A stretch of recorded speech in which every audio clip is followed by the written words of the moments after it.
So, Osama was obsessed with Whitney Houston and wanted to make her one of his wives. And I'm gonna be honest with this one. Like, the minute I heard this fact, it brought two things to mind. Osama didn't actually have a problem with black people, specifically black women. And two, who the fuck asked Osama bin Laden about shit? Welcome back to Battle of the Sexes.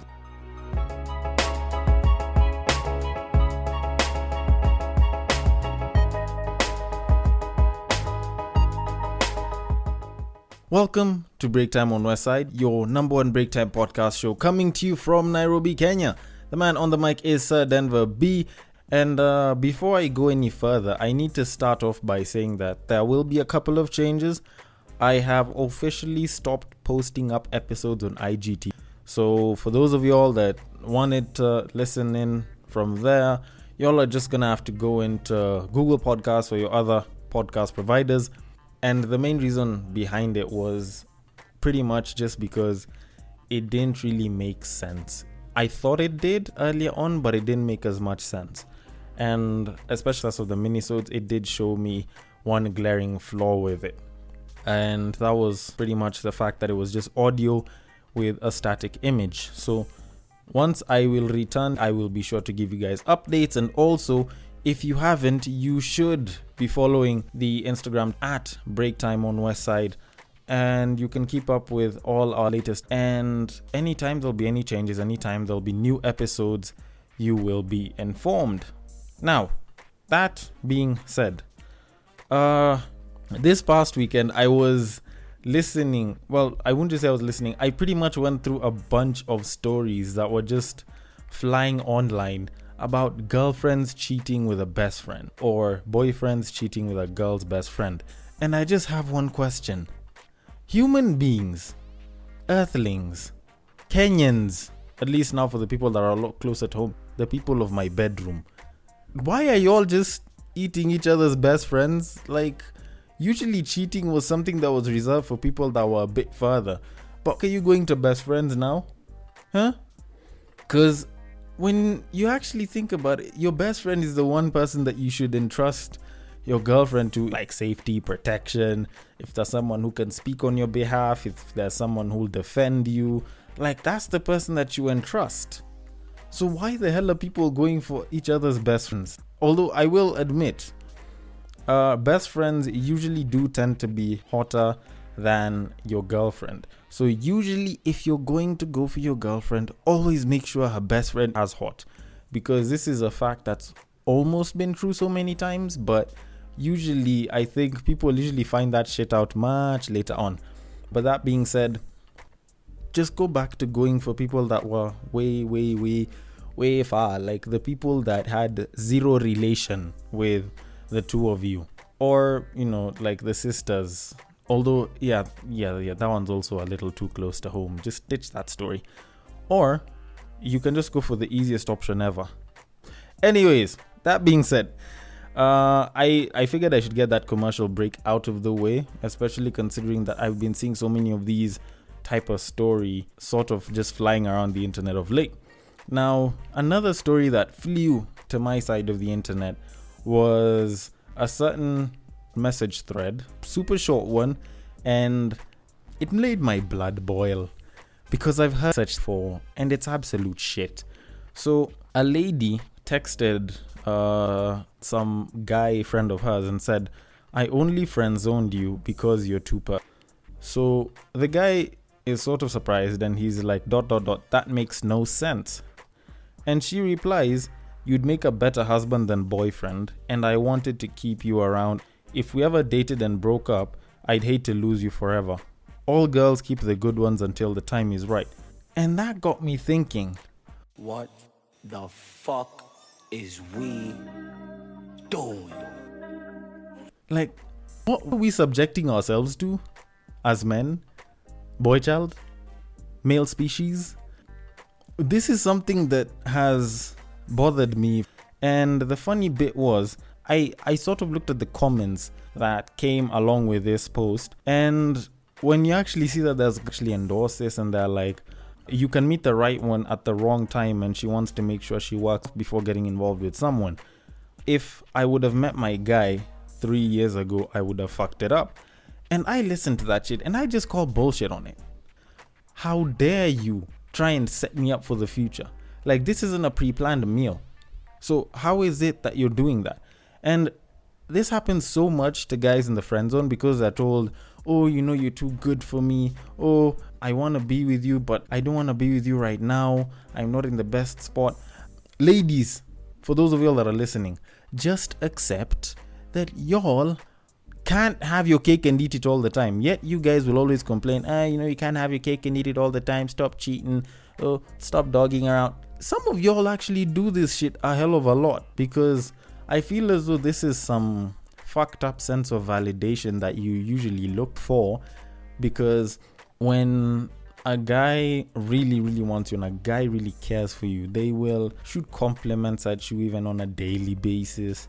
They'll be willing to do the most. If they have money and they're not smart enough, they'll pretty much pay for everything. Hell, they might even sponsor some of your trips. And hell, they might even end up paying for some of the dates that you'll go on with other guys, because niggas are stupid like that.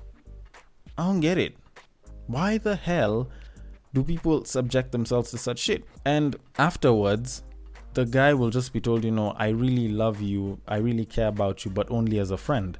Or I don't think me and you can date because I don't have feelings for you or some shit. Of which actually that is the best way to tell a guy that.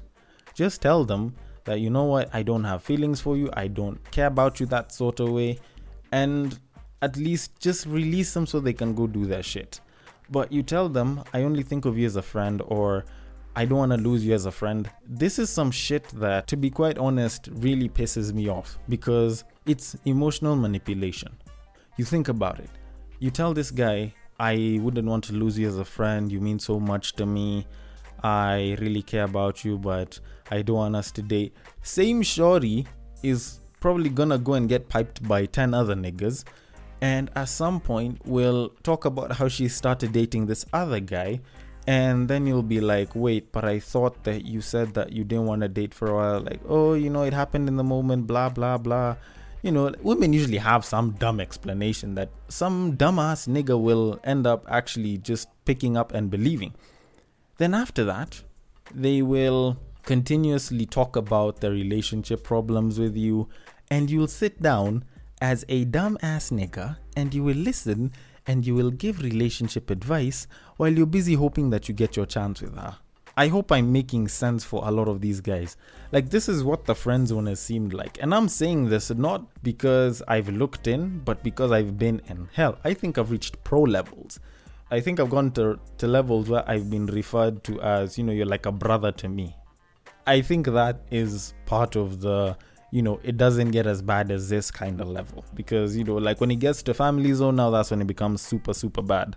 So you think about it in the long term, and this guy is probably not getting as many chances, or he's not chasing as hard because he's still trying to get you, and then you're gonna keep using that to your advantage. Then once you're done fucking around, once you're ready to settle down, and if you haven't found the quote-unquote man of your dreams, you settle for that nigga in the friend zone. That's when you pull them out of the friend zone. You tell them, you know what, I care about you, I have feelings for you. Where the fuck does that come from? Where the fuck were those feelings when I was busy trying to help you, when you were busy calling out trashy niggas and talking about how, oh, you know, this guy doesn't even deserve me, this guy just treats me like shit, and you still went back to them? Like, I know this sounds personal, but trust me, it's not. Like, this is something that just took thought. But it just doesn't feel good. And it feels emotionally manipulative. And you need to understand that the minute you're in the friend zone, you become a plan B. The minute you've become a plan B, you've been characterized as good enough. You're good enough, but only to be a friend. You're not good enough to be the boyfriend. And I'm not even gonna lie. There is nothing as bad as being good enough. If you ever settle for being good enough as a nigga, I will state this as a fact for you. The minute you decide to settle down and become good enough, you give up a lot of your power. Because now You getting into a relationship with a fine woman becomes a matter of mercy. And if it's a matter of mercy, hell, you might as well get pity sex. And honestly speaking, not unless if you've lost someone and someone wants to make you feel good, I don't really see anything as pathetic as pity sex. And when you get to the level where you're at that stage, firstly, if your confidence doesn't take a dip and you don't restore it, your confidence is going to continue being like shit. You're going to fail to get more fine women. And then you're still going to get stuck hinging on somebody who probably doesn't have feelings for you. And hell, the day she's going to get engaged to a nigga that probably was busy screwing with her head because he happened to be good enough that she wanted to get married to him, is the minute now that you're going to eventually snap out of your shit and be like, you know what? As much as I really cared about her, she just wasn't the one for me. Like, that's some shit that takes too damn long for people to actually like get through the thick ass skulls. And when you look at how it is that women continuously do this, because it's actually been said by some people that all women use men for attention and or validation. So even men don't really like this whole thing of, cancel dates that never happened, like the thirst trapping and everything. Like, shorties will do that and they'll use you, the nigga who's in the friend zone, to make the other dude jealous, or sort of dangle the carrot of, there's other dudes that want me more than you do. And they're usually doing that to some douche so that they can get them to appreciate them or show them more affection or do some more shit for them. But in reality, as a dude, you're not doing shit. When you look at the friend zone area with the for future use district, I'm gonna call it that, the for future use district. Personally speaking, I'm not gonna lie to you, you're probably in the shittiest place known to man, or should I say known to men, because when you're in that level, not in a bad way, and I'm not saying this to spite any woman, but you're pretty much being prepared for leftovers. Like, women will call, but I'm gonna say it like this. At that point, you are being a certified dog. You are being a certified street puppy because you are settling for fucking leftovers. When the fuck, who was born and bred out of premium human materials, skin, bones, flesh, a good enough mind, some IQ over there so you can tie your shoelaces. You've been struggling to yourself up. You've been struggling to put some value on yourself and build yourself to the person that you've sort of become or are trying to become. And then you end up being thrown into the leftover in for future use district. Like, what the fuck are you putting yourself through? Just think about that for a second. Because when you're in that stage, you are no longer what people will call superiorly attractive. As in, you're not attractive, you're just there. This lady has seen that this one is a gem. But I'm not gonna go for this one when things are amazing, when I really like stuff, when I'm trying to be A, B, C, D. I'm gonna go for this guy after my vagina's been destroyed by 55 niggas, after I've pretty much played around with a bunch of niggas' heads, and I'll go and settle down with this guy because he treat me nicely, and he won't mind that, like I have a track record, that I have a fucking DJ's version of a 3-hour playlist full of niggas, from Mark, Julian, Justin, Ryan, Dennis, Ian, Kevin, Peter, Josh, all those names. And even some of them that you won't even hear about, stuff like Denver. You'll end up realizing that you're in the wrong area. Like, as in, you're pretty much settling for the leftovers after everyone's had their fill, after everyone's enjoyed themselves, enjoyed the naughtier side of their lives, and then now they're coming to you because now they want to settle down and want you because you're mature and you'll provide, the best love and care that you can possibly get. My niggas, how are you settling for such shit? Huh? How are you settling for that? And because you have chosen to settle for that, I'm not going to lie to you. If that's what you've chosen to settle for, this is the point in time where I'll tell you to just stop with the podcast and walk away. Because the next bit of advice might not really be worth your listening time. But if you want to move past it, this is the part where you continue. So I'm going to give you a chance to stop right now.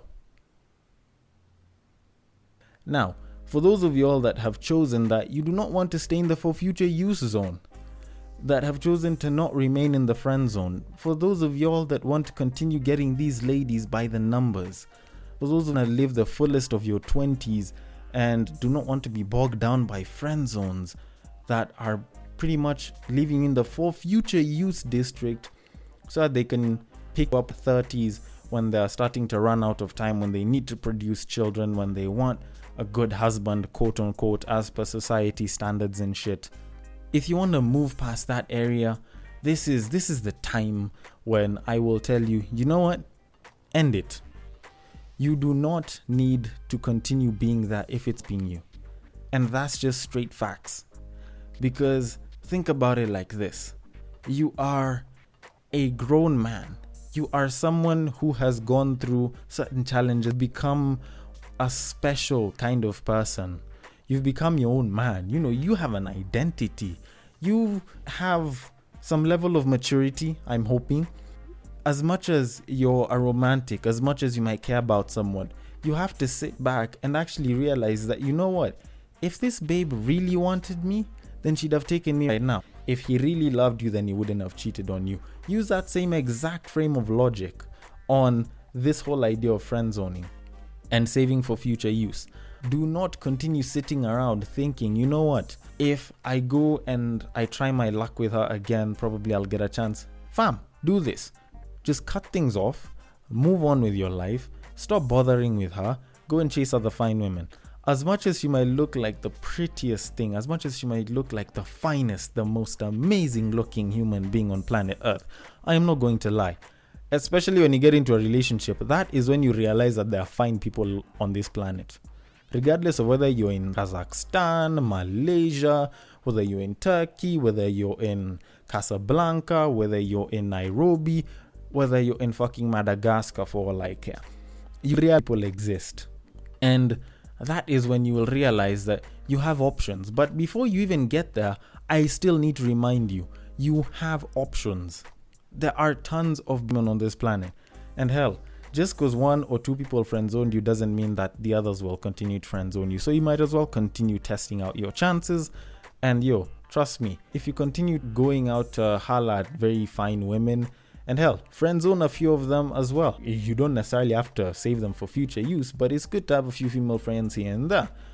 You work on building yourself. You manage to go and hit on a good set of fine women. I kid you not, you will find the very fine woman that you'd want to be with. Hell, even that same exact shorty that was coming back to you the other time, busy talking about how, I only like you but as a friend. She's going to even be flirty at this point. But even though she don't do that, at least after doing all of this, it won't even matter because you'll be hella better from all of this shit. Anyways, that's been it for today's episode. If you have any criticisms, comments, if you have some shade to throw, on Instagram, it is at Breaktime on Westside. On Twitter, it is at Bagaka the D. The B and the D are capital. I will see you guys later. Take care.